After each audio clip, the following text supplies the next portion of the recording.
Welcome to the Drunk Dietitians podcast, co-hosted by your favorite tipsy registered dietitians, yours truly, Sammy Previtt, co-owner of Dietitians of Palm Valley, and Jenna Warner, owner of Happy Strong Healthy. Us dietitian besties can't stand diet culture bullshit and love keeping it real. Our mission is for all humans to believe that they are made for so much more than chasing a smaller body. We are also here to share with you that food can be fun and pleasurable again. Although we're medical professionals, we are human too. We are not afraid to share our deepest secrets and how years of our lives were taken by diet culture. We started this podcast so no human has to feel alone in their journey towards food freedom. So grab your favorite cocktail and join us for our favorite casual happy hour and expect to laugh, cry, learn, and grow. Cheers.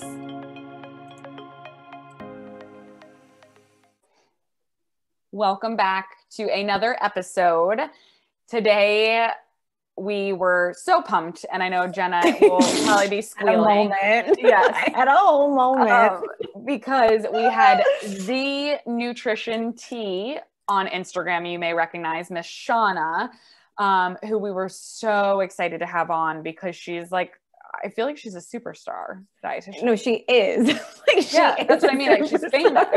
I literally, when you sent that email, so Sam connected with Shana via email to get her on the podcast. And I literally was like, am I reading this correctly? Like, I was so excited because as we talk about in this episode over and over and over again, I mean, everything she posts, it makes you stop and think. And what she explained in this episode today is that she's not censoring her post in a way where she's trying to go after a certain message. It's legitimately, these are conversations she's having with clients and people and friends and thoughts that she's having that she's sharing because they're real and relatable. And it's working because she is absolutely gone viral on social media and is continuing to just grow and impact so many people. Yes. And so we covered tons of things, definitely kind of veering into her social media and really looking at all those posts. But one that we took a lot of time to discuss is the big question of, should I eat organic or not? So we're not going to go into it in the intro, but I think that wasn't our entire conversation today, but she took it there we took it there with her. And then I said, no, let's stay here. Let's sit in this for a little bit. I want to keep going. Yes. Because now when clients ask us, should I eat organic or not? You bet your bottom dollar that I'm sending this podcast to them. 1000%. And it's so relevant too. You and I mean, we've talked about this a million times, but even when we were not non-diet or not anti-diet dietitians and working in a grocery store, I know because I worked with you, we never recommended organic even then and I don't want to ruin the punchline of the middle of the episode here, but there's just, it's trendy, right? It's dripping in glitter and gold. And that's why people think that it's superior, but it wasn't 8 years ago when we were working in ShopRite, and it's still not. And she does a really great job of explaining why. And it's definitely something that everybody needs to listen to. Yes. And perfectly slotted because tomorrow is Halloween. And so should your candy be organic or not? That's a great question. I think you know the answer if you've been a listener for a while. But we'll let Shana take this one. Welcome back to another episode. Today we have Miss Shana with us, otherwise known, I think everybody knows her as the Nutrition Tea on Instagram. The greatest name on Instagram. I'm sorry. Jenna is very starstruck. She told me that a week before we came on, as well as when we came on. But Shana is a registered dietitian. She's based out of Brooklyn, New York. She labels herself as the Eat Anything dietitian, which we absolutely love. And I learned this on your website, Shana, but that she actually had her BS in fashion merchandising, and was actually in the fashion industry, and totally decided to take a huge career change, go back to school, is now involved with food policy, public health.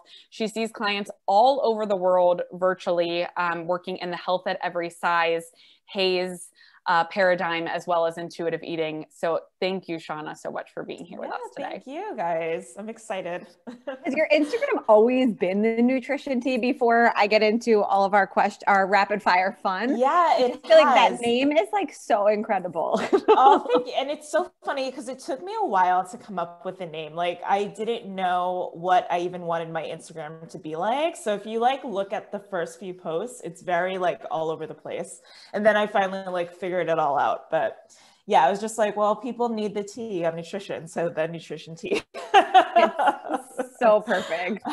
And I think that, I mean, when you say that now, like you didn't figure it out, I mean, now, as we said before we started recording, like Sam and I have a conversation each week before we have a guest come on, and we were like, which post of hers should we talk about that went viral? And then we started looking, and they're all viral hits, because you really do drop the tea on nutrition in a way that is so relatable and consumable, digestible, all those words.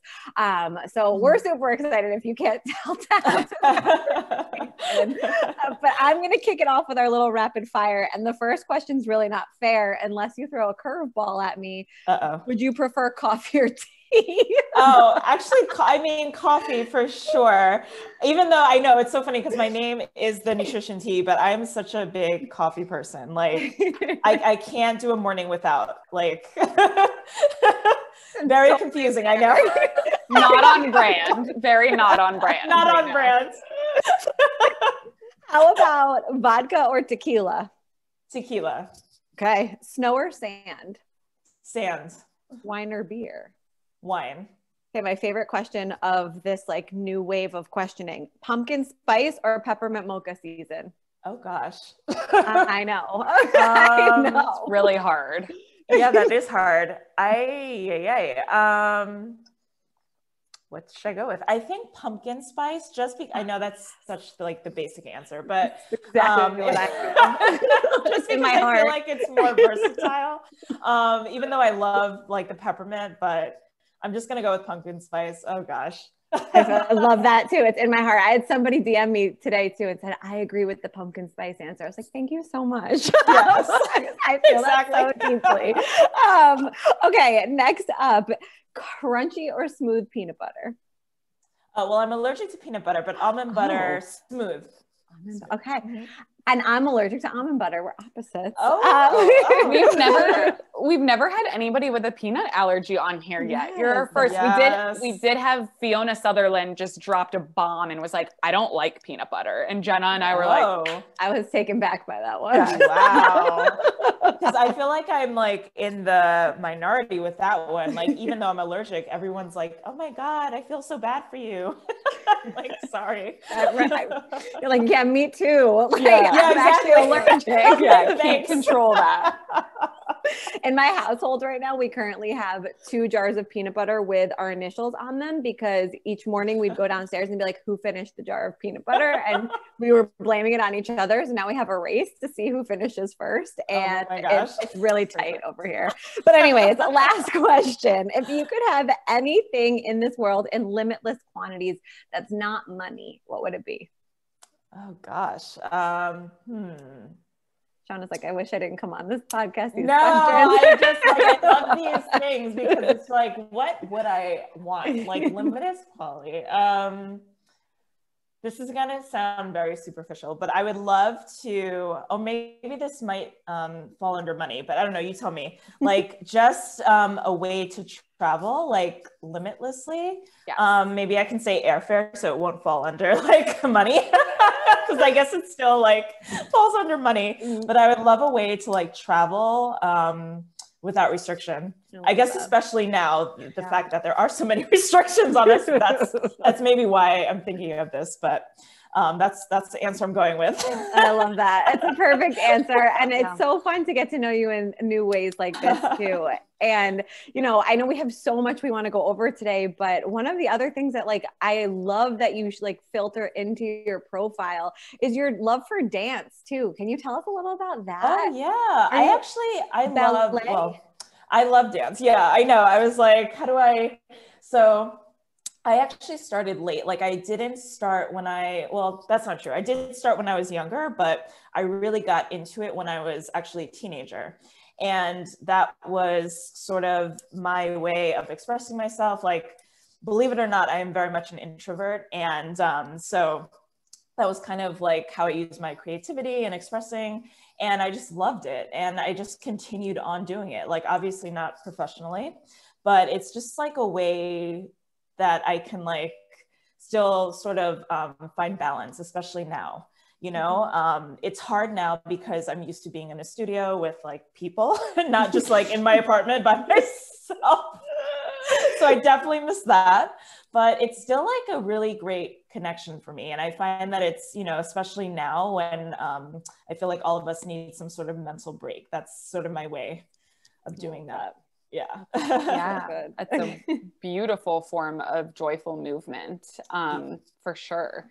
Yeah. So this kind of goes with Jenna's question, and maybe dance ties into this, and I know I opened with letting people know you were in the fashion world. So one of our favorite questions to start with for every dietitian or person that we bring on is like, what is your story? How did you get to where you're at right now in this field? Because clearly you did not go into your professional career saying, I'm going to be a Haze dietitian. So what got Shana to where she is today? And you can take 30 seconds or 30 minutes to answer this question. You go whatever way you want. You're the boss. So, like you said, I definitely started on fashion. Not even really knowing, like I did not know what a dietitian was even like when I first began my career. And I was in fashion for, wow, this is gonna be like dating myself, probably like 8 years or so. Yes, I am old. And so it wasn't for me. Like I always kind of say that. That's kind of why I joke around like on my profile or on my bio when I say like I got a BS, like I hope people get that. Most people do. I got it. But yeah, exactly. Got a BS in fashion merchandising. But, it just wasn't really, I didn't connect with it. It was fine. And of course, being from New York, it seems like the career to do, it was like very in your face, right? But I kind of started looking at nutrition maybe 3 or so years before I decided to actually take the plunge. And it really just came down to me being interested. Like I kind of had bouts with like body dysmorphia myself, definitely fueled by dance, and also sort of eating disorder. And I was kind of just looking into nutrition and things like that. And I became interested in it. And not even, I did not know what intuitive eating was. It was really just overall nutrition. And I just started like connecting with it. And then I just happened to meet also a good friend of mine through dance. One of her friends was a dietitian. So she started just talking about the fields. And I was like, that sounds really cool. But again, that would require me to like quit my job, which was essentially like a career for me. And I was like, doing pretty well. So that's pretty scary. And, I started taking the classes because fashion and nutrition are like two like polar opposites, right? So of course, like taking all the science classes, I just started doing, I was still working full time. And then I remember just saying, let me just apply to grad school and just see what happens, right? And then of course, still thinking, I don't know if I'm going to actually take the plunge. Then I actually got into grad school. I went to Hunter College for my grad degree in nutrition.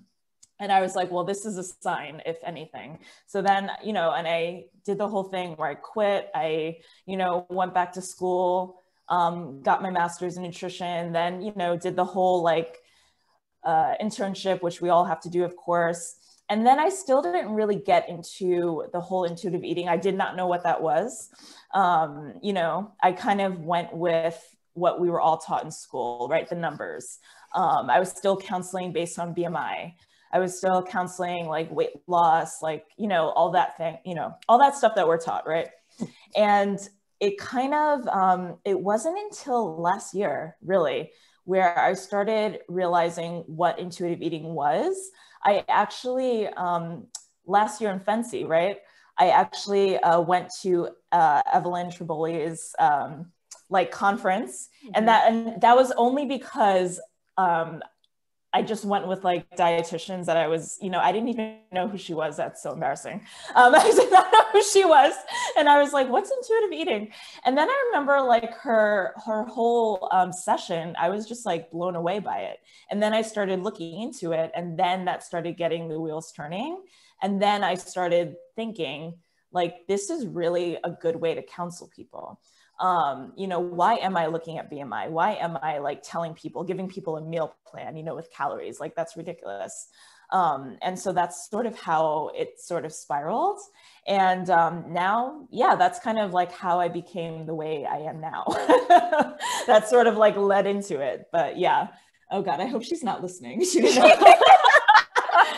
That's so bad. I was like, oh my God, I didn't know who she was. No. There should be no guilt or shame for dietitians not knowing about intuitive eating, because we're not freaking taught intuitive eating in our internship or in college, right? It's not a like a required. You have to actively seek it out. Yeah, like you actually have to like to know it, to find it. And I was at Fancy last year. I had the flu and I didn't know it, and I missed that session, and I was crying. Like I was legitimately like, that's the only one I wanted to go to. Yeah. The room was packed. Like my friends and I, we sat on the floor because it was so packed, and it was like one of the larger expo rooms too. Oh my gosh. But yeah, it was really great. That's what I wasn't there, and I was so sad, but my intern was there, and she sent me a picture of the room, and she was like, yes, like, and I heard like there wasn't a seat in the house and people were sitting on the floor, and like, it was like the Super Bowl of presentations. But that just shows how much our field like wants that growth, and it's so inspiring. And it's just, it proves like, to hear you say like you watched her speak, you heard the message, and it completely made your career like change yet again, like how you're what you're rooted in and what you're counseling in. That's so profound, and that's amazing. Yeah, because I mean, you know, it's not just, and you know, people disagree with this method. You know, you see like some interesting things, right, on social media. Such a nice way to say it. I know. So what you mean is you see bullshit on social media, I think, is what you're saying. You're allowed to like, swear. get me to keep talking, and I'm just gonna like say the ballerina version of that. Some interesting concepts. But yeah, and it's so funny because people will always come back with, my favorite is, instead of just like disagreeing, right? People will always be like, well, where's your article, or where's your citation? I'm just like, oh my God, like, you're gonna read it anyway. What am I digging up citations for? So, but that always happens whenever myself and anyone really posts about intuitive eating or like HAES. It's like, well, you know, they'll go on. And then, but intuitive eating and HAES are backed by science also, like there's studies. So, which, you know, they wouldn't read because that's what they do. So, but that's the thing. I don't think people realize that it's not just us saying like, be in tune with your body, you know, it's more to that, you know, but yeah, it's backed in science. So I just want people to know that, to like, for that to be emphasized as well.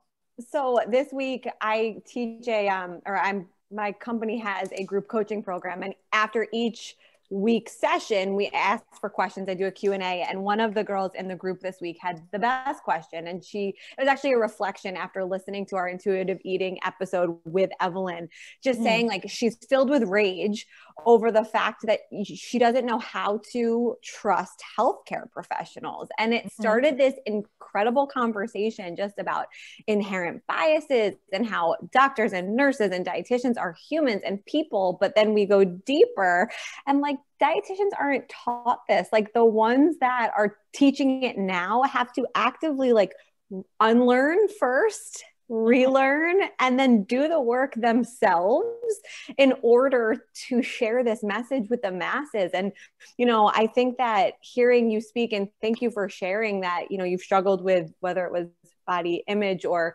whatever it was in the past related to dance, like you've done this work and can now share your story. But there's so many people out there that are trying to blend the two still and haven't done it, and it's so hard. It's it's really bad. Like, I don't want to, I mean, I'm not going to drop names, but I definitely see like other dietitians who still try to say, well, you know, I'm anti-diet, or, you know, I do intuitive eating, but you're still promoting like weight loss. You're still, or like weight loss as the goal. And I'm just like, that's not the same, you know, you can't do that. Or same thing with like calorie counting. I saw one post one day where she was advertising her meal plans, and they were like 1,300 calories. I was like, girl, like, are you counseling toddlers or adults? Like, what is happening?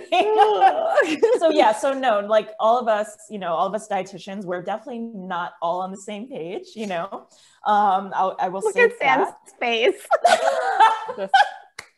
Keep it going. No, but it's so true. There's so much out there that Jenna and I were just talking about this on our weekly chat this week, is that it must be so confusing to be on social media if you're looking for a dietitian because of this, right? And like you had a great point, Shana, that like now so many dietitians are jumping on the anti-diet bandwagon, but then as soon as they have to support body diversity or fat positivity or health at every size, they're like, whoa, I said I was anti-diet. I didn't say I was like, you know, health at every size. And you can't have intuitive eating without health at every size. Exactly. And so we have a whole episode on splinter assing, 1 foot in diet culture, 1 foot in intuitive eating. It was like a personal session for me, because at the time I'm pulling them straight out of my ass. But for anybody listening who's like, oh, I think that might be me, go back and listen to Fiona Sutherland, the mindful dietitian, talking all about splinter assing. It's fabulous. But I think it's important to note, and we also, Jenna and I share our stories, which sound very similar to yours, Shana, that like we were those splinter assers before, right? Like, because we were taught diet culture. So it takes the unlearning and then relearning. And sometimes you like are in both, but once you've been actively called in kindly and realize the harm that you're doing and it's still being done, well, then that's just exactly. Totally agree. Issue. Yeah, totally agree. So how do you deal with the haters on social media? Because when you post, I can imagine, I mean, I tried this week really to not get lost in comments, because I was really like spending so much time reading like comment wars for the past couple weeks, I feel like. So I really tried to avoid that, but I feel like your posts get so many comments. I'm hopeful that they're all positive, but I'm sure because you share so much stuff that is so like, it makes you think, right? Like your posts make people stop and think. And that's why you are viral in every sense of the word on social media. But how do you deal with, or how do you choose to deal with, you know, the people that either just don't get it or are just trying to start fights on your page? It's like, it's so funny because so here's my thing. I forget who said this. I think I saw this on Twitter, and I want to give them credit. I just don't remember who said it, but this like summed it up perfectly, where people are starting to view social media, Instagram, Twitter, whatever, they're starting to view it as them going into a retail store where the customer is always right. And it's like, no, you're not. You are on someone else's page. So therefore you are a visitor. Like, you can't just say something and then expect a refund. Like, that's not going to happen. Okay. So it's like, yes, that's your opinion, but it comes down to when someone really, like, I get that we can all disagree, you know, that's fine. But when someone is actively trying to get a rise out of you, or, you know, they'll say something really nasty, that's when it goes to like a whole nother level. And at first I used to kind of be petty. Like, I would always just sort of answer when I could tell it was obviously a troll too. I would always just answer like, okay, thank you for stopping by. You could have just kept scrolling, but now you're like commenting and contributing basically to the algorithm. So thank you for that. And then that would stop them. And I was like, Shana, you're just being really petty. And honestly, sometimes I still do that because let's face it, like it's your store, right? Like it's my store. Right. It's like, so I still sometimes do that because I love it when people are just like, because the comments that always get me, I didn't like this is on my feed and I didn't appreciate this. I'm like, I don't care. That's what I want to say. But, or sometimes honestly, when it's just a really nasty comment and, you know, especially now, I feel like there are a lot more trolls. We're in a very interesting time politically as well. So there's just a lot going on. And honestly, I'm just not afraid to block. You know, I use the term block and be blessed. So it's just like, yeah. You know, you do you, but I'm not afraid to block. I know like people will say that's such a cop out. I'm like, no, it's not, because it's not only for my mental health, but there are a lot of people that come to my page. I'm realizing now who are in recovery, like eating disorder recovery. And it's so important, especially when someone posts something that's fat phobic or that's, you know, just whatever. It's important for me to protect them as well. And I can't get to every comment because there are a lot of comments, but the ones that I do see, and if I can, you know, do something about it, I just deal with it right away. And I'm not afraid to block. Like, I'm just going to say that right now. If I feel like you're attacking, like not just disagreeing, but if I feel like you're attacking, I'm just going to block. So that's disclaimer. I love that. And the retail store comment is so I can't take credit for that. I don't know who said that. I we'll can't take credit for that. It's so good. It's so good. The customer is not always right. So I'm gonna, Jenna, and I want you to do this too, because I know you have her social pulled up. I do. I want to say my favorite post, and then and I know it's hard because there's so many, but I want to ask Shana where she got her like inspiration behind this. And I remember I actually reposted this one, and I think it like went viral on my page again because it was your work, of course, giving you credit. But it said, "I've decided I'll never get back down to my original weight, and I'm okay with that." 6 pounds, 7 ounces just isn't that realistic anyway. So I thought that was brilliant. So where did you come up with like posting that, or how did that thought pop into your head? I just want to ask. I love it. You know what's so funny? It's just that when people talk about getting down to their original weight, like, well, first off, I definitely feel the need to like give nutrition advice, but I like to keep things very light and humorous, if you can't tell. Right. So whenever people say things like, I want to get back to my original weight, or that was my like fighting weight, or whatever, like your original weight like was when you were born. You know what I mean? So that's kind of what, and I'm not making fun of people that, you know, like, because I get it, like diet culture is very weird and it's, you know, wrapped up. We sometimes can lose ourselves. So I understand this need to always want to lose weight. So I get it. But at the same time, when people say things like that, that's what it sounds like to me. I'm just like, you want to get down to when you were born? Like, that's very tough. You know, so, so I kind of like to use humor whenever, as much as I can, you know.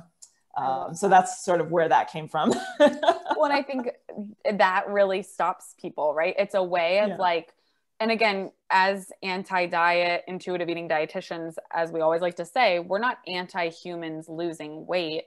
Like everyone has full right to body autonomy. It's just, we know the harm that's involved with chronic dieting. So we're not going to prescribe it. But I think that post like went super viral, and I loved it because just like Jenna said earlier too, your post really stopped people in their tracks. It makes them laugh, right? It makes them have that emotional response. And then it makes them think like, oh, I've said that before. Like I want to get back down, and let me be curious about this. So I love that. Yeah. Like, what does that really mean? I also just like need to give you credit because putting words on those like pegboards is really freaking Oh, I know. hard. It's so tough. Really I did a poll once because I was like, do people actually like this? Because I was like, maybe I can stop doing it. It's like, and then people really liked the letter boards. And I'm like, okay, so I guess I will keep going until people tell me like to this stop. is my Sunday activity. And yeah. And it's so funny because like literally I'm so used to it now. It doesn't actually take long. That's what's so sad is that my body has adapted to this. I think there's like 3 that I've loved the most. I'm trying to find them all on here, but I love the one about Whole Foods. Just because your food came from Whole Foods, because that was very controversial. Very that was recently. so controversial. And that topic is not something we haven't really discussed on this podcast, but that was such bullshit. Let's do it. Bring it in. I know. Because it's like that just sort of, and the reason, and you know, I try to post stuff like that, not often, but I will keep doing it. And I always take, I always need to take like a deep breath because I know the reaction it's going to get, right? Right. There's two very distinct possibilities. Yes.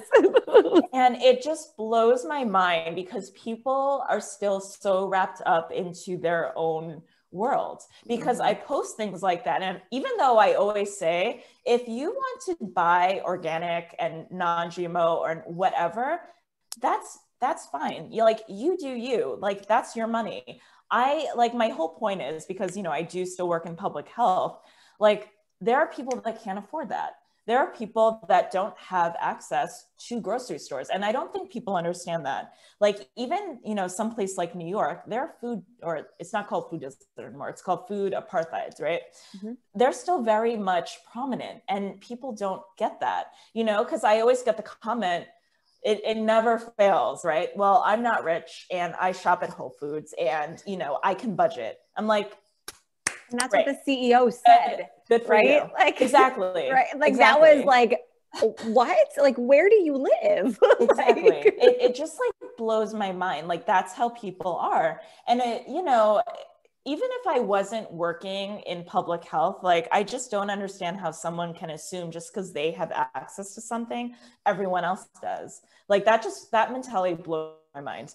And it never fails because that always happens where someone will answer like that. And I'm just like, great, I'm glad you do. But like, you know, someone else does not. Even if there was a Whole Foods, don't you understand that not everyone has your budget? Like, you know, so it's just all these things. And another thing is that people will always argue, well, you should be concentrating, instead of tearing organic foods down, you should be concentrating on making them accessible to all. I'm just like, why? Like organic doesn't mean better. Right. You know, so why would I spend my time on that? Like, what am I spending my time on? And first of all, again, this is not customer service. Okay. But like, just like, stop telling me what to say. I love that. Those are the two like arguments that always come back. And that's why I always like to I need to do like some yoga breaths before I like press post because I know it's coming. I relate. I know, exactly. And the thing is that I feel very strongly about it. So I'm not going to like stop. So unfortunately, if you're listening and you expected that, that's not happening because it's, you know, like it is what it is, but yeah, it's important. It's so funny too, because Sam and I both used to work in a grocery store, and back in the day, that was the years that we were in there was like when the Dirty Dozen was becoming like, and the Clean 15 was like the thing to teach people.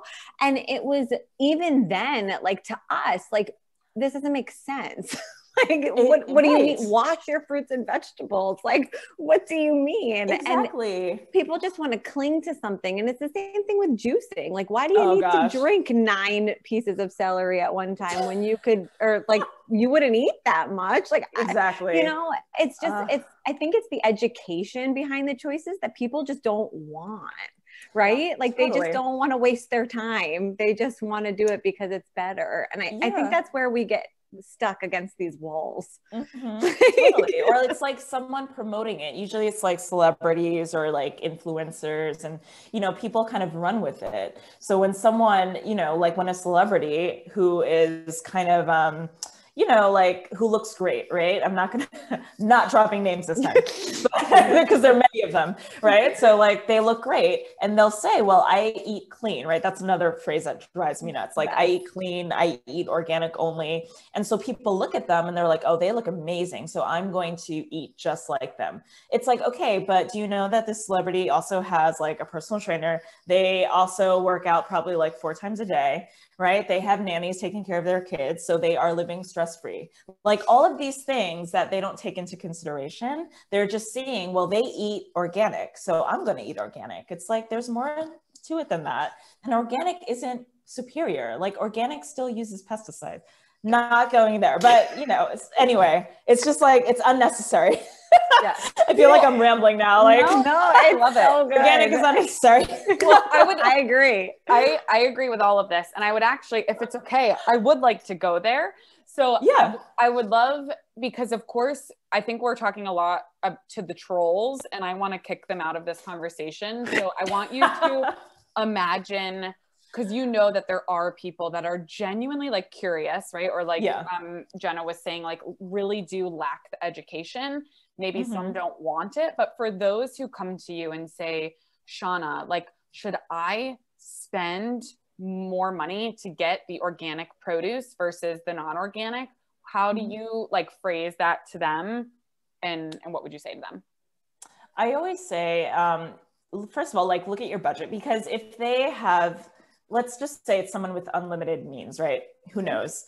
And they still, you know, so me saying, well, you know, it's all about like your finances, that's not going to appeal to them. And I don't want to also, like, I know I just went on like a whole rampage, but I really don't want someone to feel bad if they buy organic. Like, it's your choice. Like that's kind of the point of like whenever I post stuff like that, it's your choice. Like, it's your food, whatever. But for someone who is genuinely concerned and who maybe, you know, they feel guilty, I always say to them, you know, there isn't, as far as health reasons, a difference between organic and non-organic foods. You know, I'm pretty sure they think that organic is, you know, pesticide free, grown on like, I can't even imagine. Diamonds. Yeah, exactly. I'm trying to picture like fields and like, you know, like glowy things. And, you know, it's not, like, let's be honest. They're still sprayed organic foods. And even, you know, they're always quote like studies, well, this chemical is found on, you know, non-organic foods. And I'm like, okay, great. But first of all, everything you eat is a chemical, right? Everything you drink is a chemical. So I always say that. Why does the word chemical scare you? You know, like water is made up of chemicals, like everything. So good. So that's another thing that kind of makes people think a little bit, because it's also the wording, right? Processed, you know, chemicals, what else? Natural, like these kind of like words that people just run with. So it's very important to see also where they're kind of getting this thinking from. And then, you know, it's very important to also say, yes, some things do have chemicals, or the ones that you're scared of, but organic foods will also have a few chemicals on them as well, but you're not eating a bulk in quantity where it would actually affect your body.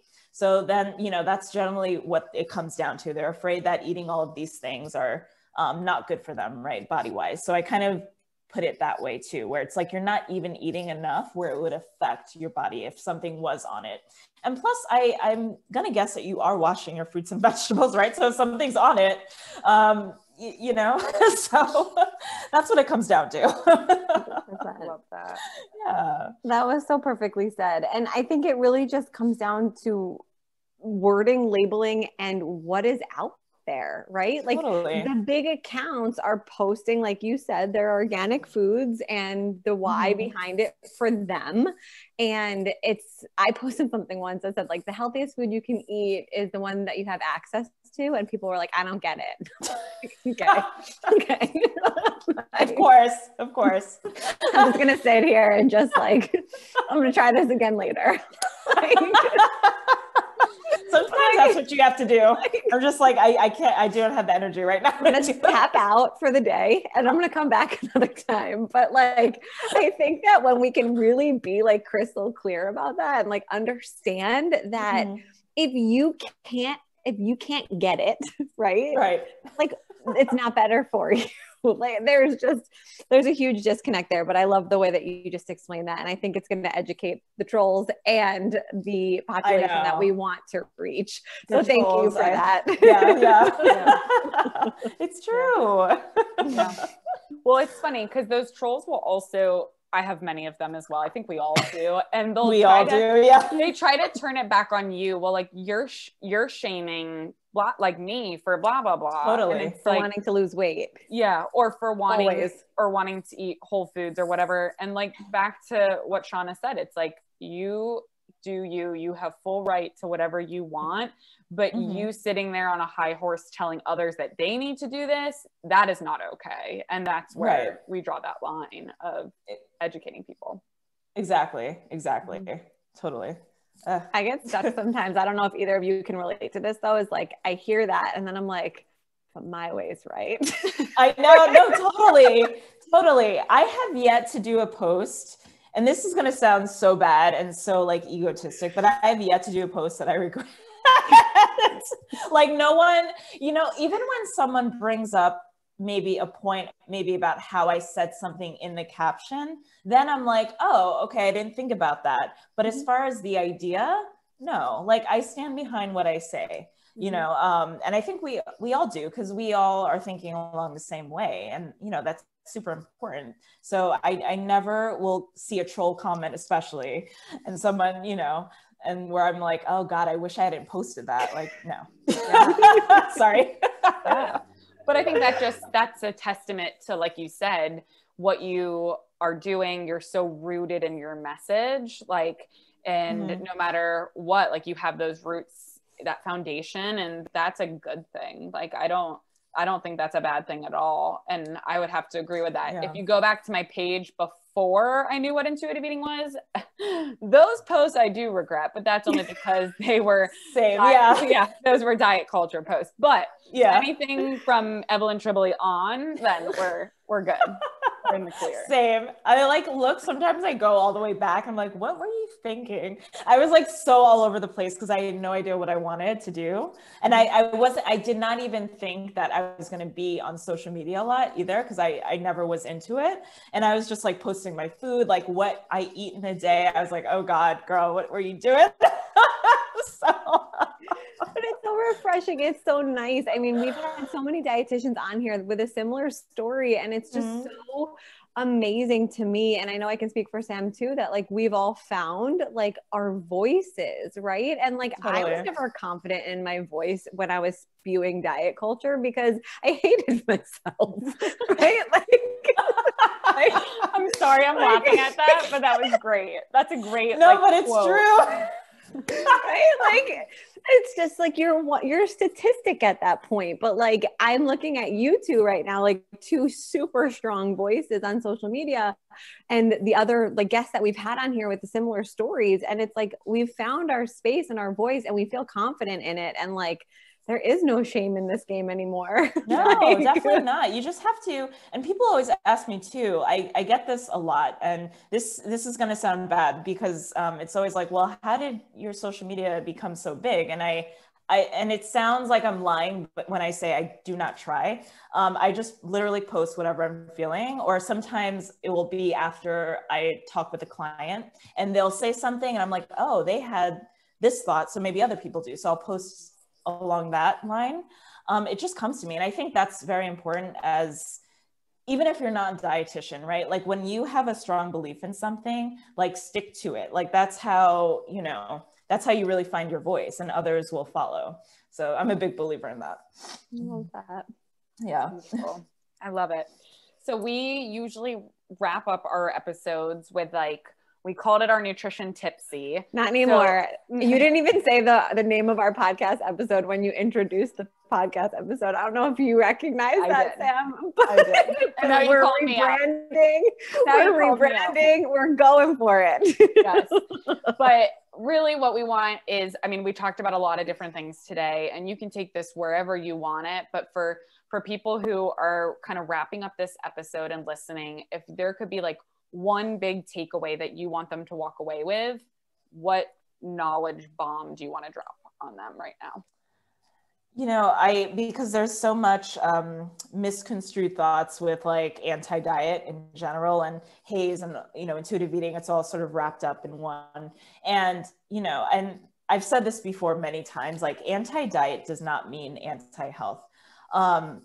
It's just, we're talking like when myself and you guys and other dietitians, we're talking about the culture, like there's like a toxic culture when we're talking about dieting, because it's a cycle. And I always keep talking about the numbers as in like how much the diet industry is worth, because I don't think people realize it's an industry. It's not just like, you know, like this mystical thing, you know?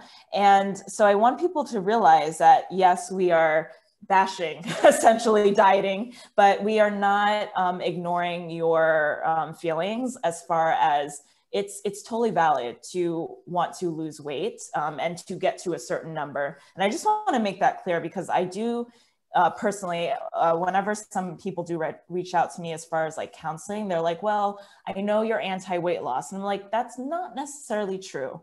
So I just want to make that clear. Like you know, it's not that we're anti-weight loss, and, you know, but it's how you go about doing it as far as you're reaching a certain number. Like, yes, you can lose weight if you are on this path of intuitive eating, and especially HAES. It's possible, but that's not the goal, you know, because you don't have to weigh a certain amount to be healthy. And so you're valid in your feelings. So I just want people to realize that, and to walk away with that knowledge. You know, it's really just about how you get there and how you decide to live your life, essentially. So I love that. That's a great bomb to drop. And for anyone who hasn't already, they can take your knowledge bomb and go listen to our episode with Evelyn Tribole, because her entire episode was on, can you lose weight and intuitively eat? Right. So, exactly. So that's like a perfect coupling.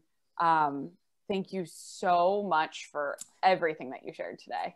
Oh, thank you guys. This was so much fun. Yes. And everything you do and continue to do to spread this message. I mean, it is impacting people of like, I mean, and clinicians like us every single day. So thank you. Oh, thank you guys. Thank you.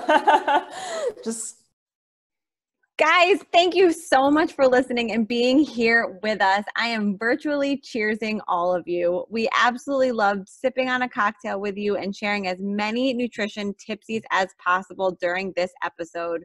We know there are a ton of pods out there, and we are so appreciative of your time that you spent listening to us today.